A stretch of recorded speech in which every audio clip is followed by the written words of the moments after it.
कपालिनी सूक्ष्म रूप में केशव के सामने प्रकट हुई। केशव ने कपालिनी से उस प्रेत के बारे में जानकारी की इच्छा रखी। कपालिनी ने बताया लगभग 5 साल पहले की बात थी। वीरेंद्र गांव का सबसे संपन्न किसान था। गांव में सभी उसका सम्मान करते थे और उसकी इकलौती बेटी थी कामिनी। कामिनी उस समय 15 साल की थी। गगन 16 साल का था। कामिनी और गगन एक ही क्लास में पढ़ते थे, इसलिए दोनों की अच्छी जमती भी थी। बचपन से साथ में पढ़ते खेलते दोनों जवानी की दहलीज तक आ चुके थे। गगन अपनी गरीब विधवा माँ का इकलौता बेटा था। वह स्कूल से आने के बाद कामिनी के घर में काम करता था। उसकी माँ भी कामिनी के घर में ही बर्तन चौका से लेकर सारे काम करती थी। गगन होशियार लड़का था, इसलिए घर के लोग भी उसे पसंद करते थे। एक बार कामिनी अपने पिताजी के मोबाइल में कुछ उत्तेजक वीडियो देख रही थी। वीडियो देखकर कामिनी के अंदर का यौवन अंगड़ाई लेने लगा और उसके शरीर में कुछ कुछ होने लगा था। तभी कामिनी ने देखा कि गगन उसके पीछे खड़ा है और वो भी वीडियो देख रहा है। कामिनी गगन के गले लग गई। तभी उन्हें किसी के आने की आहट लगी। दोनों तुरंत अलग हो गए और गगन वहां से चला गया। अब कामिनी और गगन जब मिलते तो एक दूसरे से लिपट जाते। दोनों घर में रहते थे, इसलिए इस प्रकार की संभावनाएं लगातार बनती रहती थी कि वह अकेले मिल पाते थे। बचपन से दोनों साथ थे, इसलिए घर वाले भी शक नहीं करते थे। एक दिन वीरेंद्र अपनी पत्नी के साथ उसके मायके गए हुए थे। कामिनी की परीक्षा चल रही थी, इसलिए उसे घर पर ही छोड़ गए। गगन की माँ और गगन दोनों को हवेली पर ही रहना था। दोनों प्रेमियों को मौका मिल गया था। रात में सभी सोने चले गए। कामिनी अपने कमरे में बिस्तर पर सो रही थी। गगन की माँ उसी कमरे में जमीन पर बिस्तर लगाकर सोई हुई थी। गगन घर के पीछे वाले दालान में सोया हुआ था। जब कामिनी को पूरा यकीन हो गया कि गगन की माँ सो गई है, वह धीरे से कमरे से बाहर निकली और गगन के पास पहुंच गई।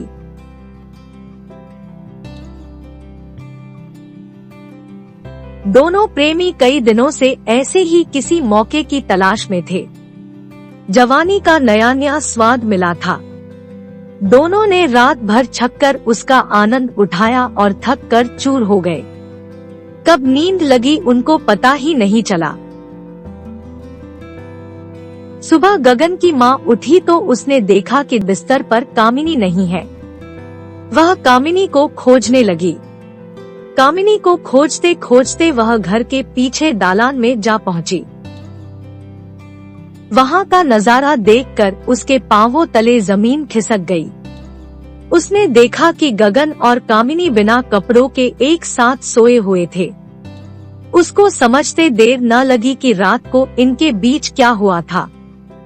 उसने जोर से गगन को आवाज लगाई। गगन हड़बड़ा कर उठ बैठा। आवाज सुनकर कामिनी भी उठ गई। सामने गगन की माँ को देखकर दोनों के होश उड़ गए। घर के बाकी नौकरों के आने का समय हो रहा था। गगन की माँ ने उन्हें जल्दी से कपड़े पहनने को कहा। दोनों ने अपने अपने कपड़े पहने और गगन वहां से चला गया। गगन की माँ ने कामिनी को समझाया कि अगर वीरेंद्र को पता चला तो दोनों को जान से मार देंगे। जिस्मानी सुख का चस्का दोनों को लग चुका था और वह उसे दोबारा चखने के लिए बेचैन थे। 2 दिन बाद वीरेंद्र वापस गांव लौट आए। वीरेंद्र के आने के बाद गगन और उसकी माँ वापस अपने घर चले गए। गगन हवेली की हर दीवार से वाकिफ था। वह रात को दीवार फांद कर कामिनी के कमरे में पहुंच जाता और उसके बाद दोनों अपनी जवानी की भूख मिटाते। काफी दिनों तक यह चलता रहा। अब दोनों पूरी सावधानी बरतते थे कि किसी को कानों कान खबर ना लग पाए। कहते हैं कि इश्क और मुश्क छुपाए नहीं छुपते, और यही बात कामिनी और गगन के मामले में भी हुई। उड़ती उड़ती खबर वीरेंद्र के पास तक पहुंची। गगन को घर के काम से हटा दिया गया और खेतों की आखिरी छोर पर बने पंप हाउस में नियुक्त कर दिया गया। अब उसका कामिनी से मिलना लगभग नामुमकिन सा हो गया। उसे देहसुख की आदत हो चुकी थी और हवेली में जाने की उसकी हिम्मत नहीं थी। इस बात को लेकर वह बड़ा बेचैन रहता था और इस बेचैनी को पंप हाउस में रहने वाले दूसरे नौकर पन्नालाल की पत्नी चंपा ने भांप लिया था। चंपा पन्नालाल की दूसरी पत्नी थी। पन्नालाल की एक पत्नी बगल वाले गांव में रहती थी और पन्नालाल हफ्ते में 2 दिन वहां चक्कर जरूर लगाता था। चंपा अकेली पंप हाउस में रह जाती थी। गगन के आने से उसे एक दोस्त मिल गया। दोनों साथ काम करते और बातें भी करते। दोनों जवान थे और दोनों की जरूरत दोनों को एक दूसरे के पास ले आई। दोनों की नजदीकियां बढ़ने लगी और जब पन्नालाल अपने गांव जाता तब उसकी भूमिका गगन निभाने लगा। एक दिन पन्नालाल ने दोनों को आपत्तिजनक अवस्था में देख लिया। उसने चंपा की पिटाई की और गगन को भी धमकाया। चंपा एक तेजतर्रार औरत थी जिससे पन्नालाल भी डरता था। चंपा ने पन्नालाल की मर्दानगी पर सवाल उठाकर उसे खामोश कर दिया, जिसके बाद पन्नालाल ने चुप्पी साध ली। गुपचुप तरीके से उनका कारोबार फिर भी चलता रहा। चोट खाया हुआ पन्नालाल भी दोनों को निपटाने के तरीके खोजने लगा। इधर कामिनी की तड़प बढ़ती जा रही थी। एक दिन कामिनी चुपके से पंप हाउस पहुंच गई। उस समय कोई वहां नहीं था। बहुत दिनों के बाद दोनों बिछड़े प्रेमी मिले। बहुत सारी बातें हुई। बातों के बाद प्यार मोहब्बत का दौर चला। दोनों को समय का आभास नहीं रहा। इसी बीच पन्नालाल वहां पहुंचा। पन्नालाल के लिए यह सुनहरा मौका था। उसने तुरंत हवेली जाकर वीरेंद्र को सारी खबर दी। वीरेंद्र अपने खास लड़कों को लेकर पंप हाउस पहुंच गए। लड़कों को उन्होंने बाहर रोक दिया और अकेले अंदर गए। वहां का नजारा देखकर वीरेंद्र का पारा 7वें आसमान पर पहुंच गया। दोनों प्रेमी निर्वस्त्र अवस्था में पड़े थे। उन्होंने गगन को एक जोर की लात मारी। वीरेंद्र को देखकर उनको सांप सूंघ गया। दोनों ने हड़बड़ाकर कपड़े पहने। वीरेंद्र कामिनी को लेकर घर लौट गए। वीरेंद्र के आदेश पर उनके लठैतों ने गगन की जमकर पिटाई की। पिटाई से गगन बेहोश हो गया। बेहोश हो जाने के बाद लड़कों ने उसे उठाकर नदी में फेंक दिया। दूसरे दिन उसकी लाश नदी में तैरती हुई मिली। इस सदमे को गगन की मां नहीं झेल पाई और कुछ दिनों के बाद वह भी चल बसी। इधर वीरेंद्र ने घर पहुंचने के बाद कामिनी को कमरे में बंद कर दिया और बाहर आने जाने पर प्रतिबंध लगा दिया। इस दौरान कामिनी को उल्टियां होने लगी। इलाज के लिए डॉक्टर को बुलाया गया। डॉक्टर ने जो बताया वह पहाड़ गिरने के जैसा था। तुरंत कामिनी को ननिहाल भेज दिया गया क्योंकि डॉक्टर ने उसके गर्भवती होने की जानकारी दी। ननिहाल में बड़े ही गोपनीय तरीके से कामिनी के गर्भ में पल रहे शिशु को मौत के घाट उतार दिया गया। इस गर्भपात के बाद कामिनी बीमार रहने लगी। वीरेंद्र ने कई प्रकार से इलाज कराया लेकिन बहुत ज्यादा अंतर नहीं आया।